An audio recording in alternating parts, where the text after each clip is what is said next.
Milton ఏమన్నాడంటే, Milton Paradise last అని ఇంగ్లీష్లో లాంగెస్ట్ పోయిమ్ రాశాడు. The longest poem in English literature. అది ఏమి రాశాడంటే, వయసు వచ్చే కొద్ది మనిషికి కోరిక కోపం తగ్గిపోవచ్చు, ఒకవేళ అసూయ ఇటువంటి కూడా తగ్గిపోవచ్చు ముసలితనం వచ్చే వరకు, కానీ కీర్తికాంక్ష పోవడం చాలా కష్టం అని చెప్పాడు. అది కూడా ఆత్మజ్ఞానానికి అడ్డొస్తుంది, బ్రాహ్మీ స్థితి నువ్వు పొందడానికి అడ్డొస్తుంది. ఆ కీర్తికాంక్ష కూడా పక్కన పెట్టాను. పైగా కీర్తికాంక్ష దేహాత్మ బుద్ధిని పెంచుతుంది నీకు. ఆ విషయంలో కూడా అది కూడా నేను బంధించిదే. పైకి నీకు బంగారం లాగా అది కనిపించవచ్చు, కానీ దీన్ని బంధిస్తుంది. ఒక మనిషికి గొప్ప గౌరవం ఉండొచ్చు, వాడు అనుకోవచ్చు నాకు చాలా గొప్ప గౌరవం ఉందని, ఆడి కళ్ళకి అది బంగారంలా కనిపించవచ్చు, కానీ అది కూడా వాడిని బంధి. ఆ దేహాత్మ అంటే దేహమే ఆత్మని బుద్ధిని పెంచుతుంది వాడికి.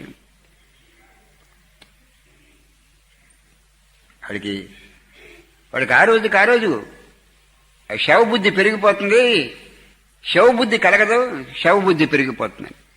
అంటే కీర్తికాంక్ష కూడా నేను బంధించిదే.